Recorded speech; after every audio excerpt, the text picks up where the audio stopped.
Muito bem, galerinha. Voltamos agora para nossa revisão, né, da aula 4. Vamos ao quadro para a gente revisar a nossa aula, né? Muita coisa foi essa aula, mas é isso mesmo. Sociologia é um componente apertado, passa rápido, então se apropriem, né? Importante, tá? Então a gente trabalhou aqui o conceito de democracia e de cidadania, né? A gente trouxe, querendo ou não, aí esses dois conceitos.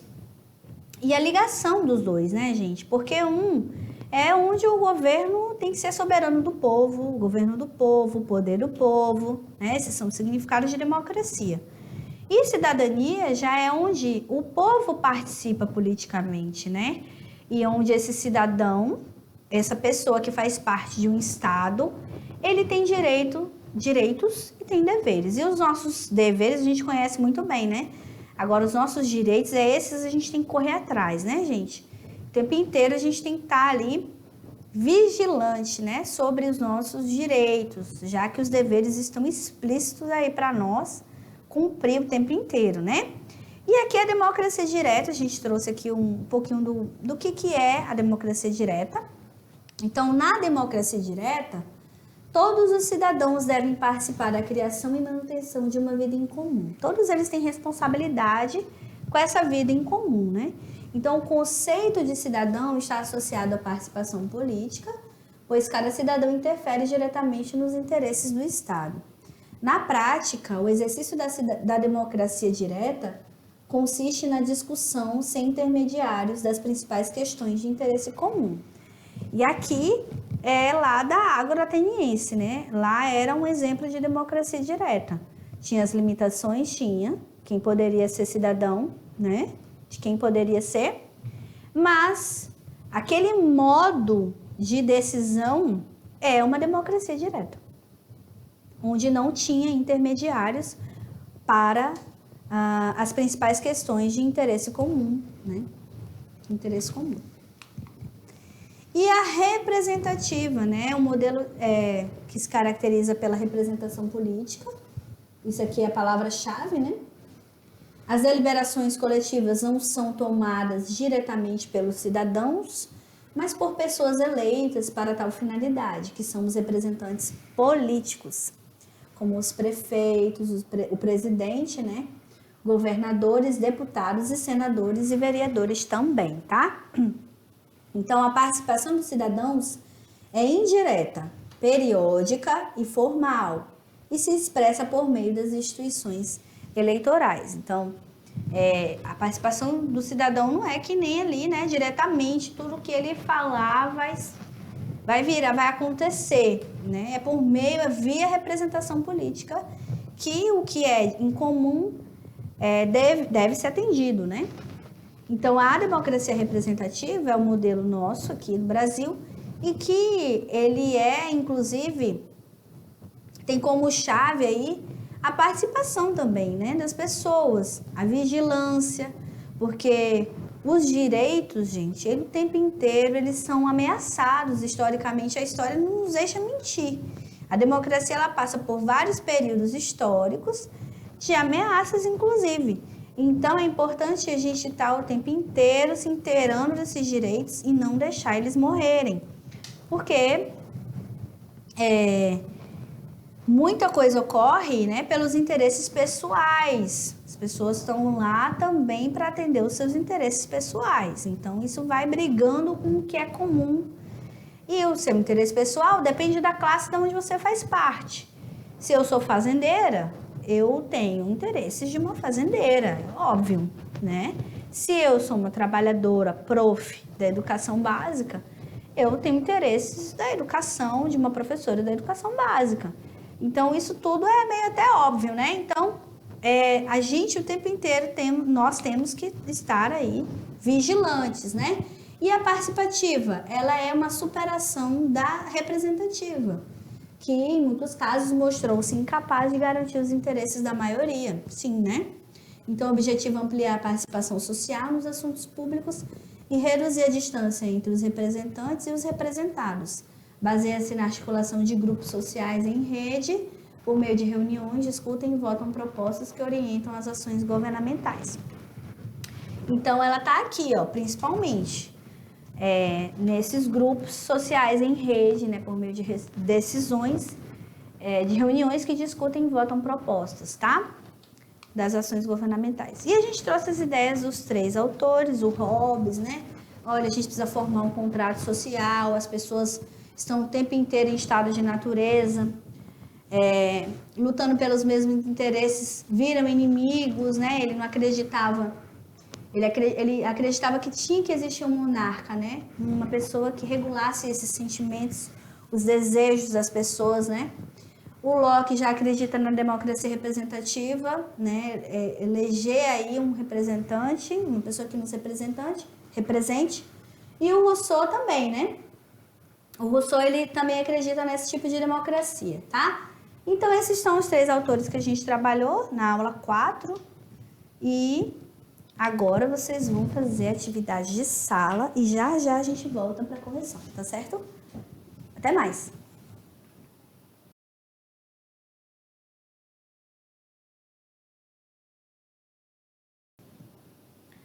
Muito bem, galerinha, voltamos agora para a nossa correção da atividade. Então, vamos ao quadro para a gente conhecer quais foram as questões, né, que nós trabalhamos. E não poderia ser diferente, né, sobre democracia. Então, democracia, governo no qual o povo toma as decisões importantes a respeito das políticas públicas, não de forma ocasional ou circunstancial, mas segundo princípios permanentes de legalidade, né, lei ali. O conceito de democracia apresentado acima se relaciona diretamente com a prática de quê? Né? Então, aqui ele trouxe um conceito de democracia que, diferente da nossa aula, a gente falou sobre várias democracias. Então, a grande importância dessa questão aqui é a gente se apegar nesse conceito que a questão traz, né? Que é o governo no qual o povo toma as decisões importantes a respeito das políticas públicas, não de forma ocasional e nem circunstancial, mas segundo isso aqui, ó, lei, legalidade, tudo que está na lei, tudo que é legal, certo? E o conceito de democracia apresentado acima se relaciona diretamente com a prática de quê? Unidade sindical? Não, né, gente? Ele está pedindo que a gente relacione o conceito, né, com o quê? Com a prática de algo. Relacione o conceito de democracia com a prática de alguma coisa. De quê? De unidade sindical? Uma unidade, né? Unidade uma. Unidade sindical, não, né, gente? Democracia, se tiver só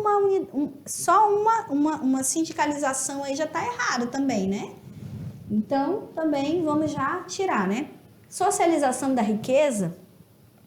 Vocês acham que esse conceito tem a ver com socialização da riqueza? Acho que em nenhum momento ele está falando em socializar a riqueza aqui, né? Por mais que a democracia, né, seja aí essa questão, né, o governar para o povo, né, e tudo, mas aqui não está falando disso, né? Então, a gente já pode também. Estabilidade constitucional. Será, gente? Por que é importante ter uma estabilidade constitucional? Aqui ele falou alguma coisa a ver, né? Olha, mas segundo princípios permanentes na legalidade. Tem a ver com Constituição Federal e as leis do nosso país, né? As leis, tá? Eu acho que é essa aqui, mas vamos ver as outras. Opa, já foi, né? Mas vamos ver as outras. De autodeterminação das minorias. Não, né, gente? Nada a ver. Política abrangente, também não. Então, é essa mesmo, instabilidade constitucional. Gente, olha só. As constituições do mundo inteiro, né? A nossa, ela é bem nova, ela é bem jovem, né? 1988 é 33 anos. É uma moça, tá? Adulta já. Mas, assim, enfim. A estabilidade constitucional, ela é muito importante para os países, para as democracias. Por quê? Porque via Constituição que ocorre a perda de direitos. Né? Vocês podem ver aí que quando os governos, eles entram, a primeira coisa que eles mexem é na lei.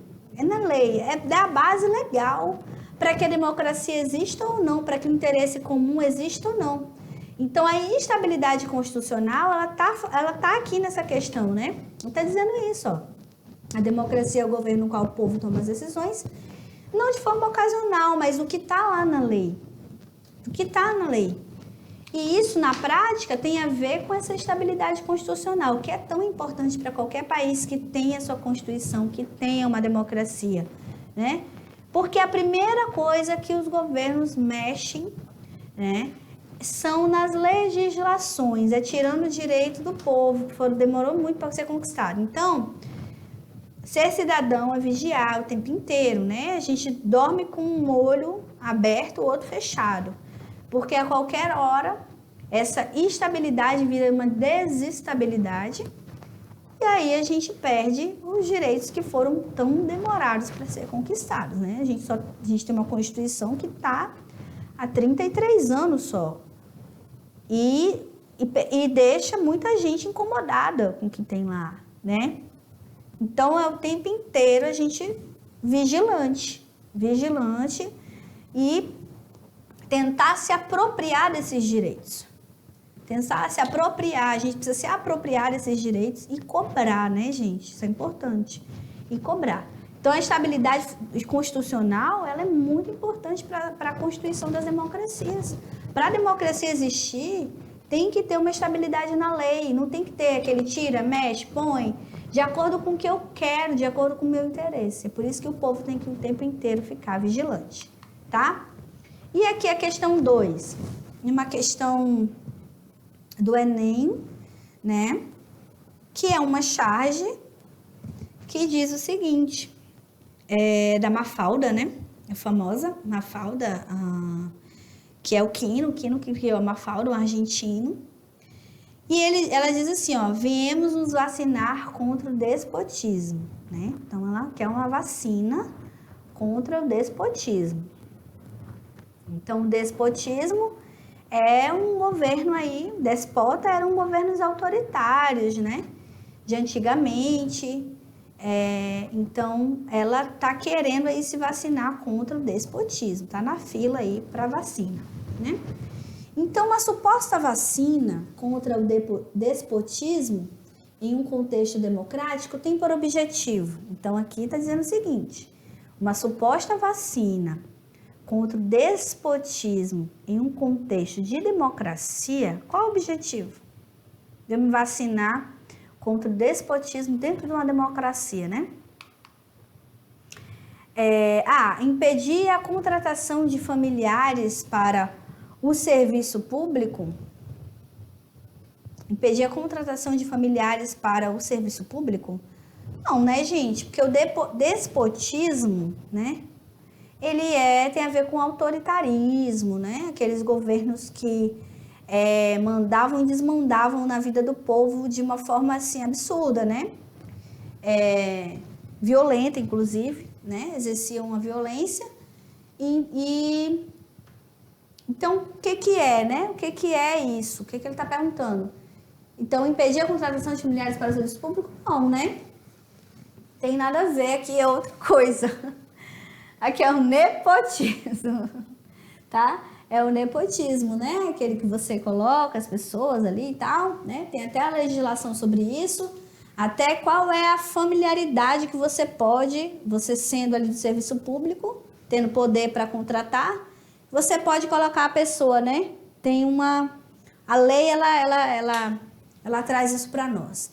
Bem, reduzir a ação das instituições constitucionais? Não, né, gente? Porque como é que vai reduzir a ação das instituições constitucionais? Não é esse o objetivo. Não é uma vacina contra o despotismo, não tem esse objetivo de reduzir a ação das instituições constitucionais, tá? C. Combater a distribuição equilibrada de poder. Combater a distribuição... Também não, né, gente? Não tem nada a ver. Combater a distribuição equilibrada de poder, não. Porque se é equilíbrio, é bom, né? Então, não tem a ver com despotismo, um governo despota. Evitar a escolha de governantes autoritários, isso mesmo. Essa é a questão correta. Então, uma vacina, e agora quem não conhece a palavra despotismo, não iria saber responder essa questão, né? Então, despotismo são governos autoritários, são governantes autoritários. Então, a Mafalda, muito irônica, foi se vacinar contra o despotismo, esses governos autoritários, essas visões autoritárias dentro da democracia, dentro de um contexto democrático. Agora a questão 3, né? Diz o seguinte: a caixa de Pandora tecnológica penetra nos lares e libera suas cabeças falantes, astros, novelas, noticiários e as fabulosas e irresistíveis garotas propaganda, versões modernizadas do tradicional homem sanduíche. A TV, a partir da década de 50, entrou nos lares brasileiros provocando mudanças consideráveis nos hábitos da população. Certos episódios da história brasileira revelaram, né, que a TV, especialmente como espaço de ação da imprensa, tornou-se também veículo de utilidade pública a favor da democracia, na medida em que, então aqui ele está falando da importância da TV, né? Da TV também como um veículo de utilidade pública a favor da democracia, né? A gente sabe que tudo que existe no universo tem seus prós, tem seus contras, né? A gente precisa reconhecer os pontos de atenção e os pontos também que são importantes, né? Então, ele está dizendo o seguinte: certos episódios da história brasileira revelaram que a TV, especialmente como espaço de ação da imprensa, tornou-se também um veículo de utilidade pública a favor da democracia, na medida em que o que ela faz para que ela seja um veículo de utilidade pública em favor da democracia. Então, ampliou os discursos nacionalistas e autoritários durante o governo Vargas? Não, né, gente? Porque aqui está falando de um episódio pontual. No texto, tá querendo saber o seguinte: por que ela é utilidade pública em favor da democracia? O que ela mostra para nós que ela torna esse veículo de comunicação importante dentro da democracia? Revelou para o país casos de corrupção na esfera política de vários governos. Isso é importante. E isso é um ponto a favor aí desse veículo de comunicação, né? Vamos ver os outros? Esse aí tá ganhando, né? Maquiou indicadores sociais negativos durante as décadas de 70 e 80. Não, aqui é uma coisa negativa, vamos excluir, porque ela está querendo achar algo positivo que a TV fez, que o veículo de comunicação TV proporcionou dentro da democracia. Apoiou o governo Castelo Branco as iniciativas de fechamento do parlamento, também é algo pontual, né? Corroborou a construção de obras faraônicas durante o governo militares, também não, algo pontual, né? Então, essa aqui, gente, revelou para o país casos de corrupção na esfera política de vários governos, né? Então, esse aí é um ponto positivo para algumas mídias, né? Que trazem à tona aí alguns escândalos que os cidadãos aí não teriam acesso, né? De conhecer, não teriam esse conhecimento. E aí podem fazer boas escolhas, né? Dos seus representantes futuramente, procurando pessoas que não se envolveram com esse tipo de coisa, né? Com essas corrupções aí, tá?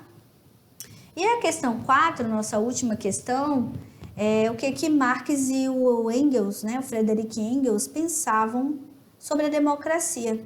Então, eles acreditavam que um governo democrático era inviável numa sociedade capitalista diante das limitações impostas pelas relações de exploração e dominação. Então, eles diziam, olha, já é desigual, já tem uma relação desigual aí, né? Para alcançá-lo, seria necessário mudar as próprias bases da sociedade. Então, nessa, eles não acreditavam em democracia. Tinha que superar esse capitalismo aí para existir democracia dentro de uma sociedade como esta.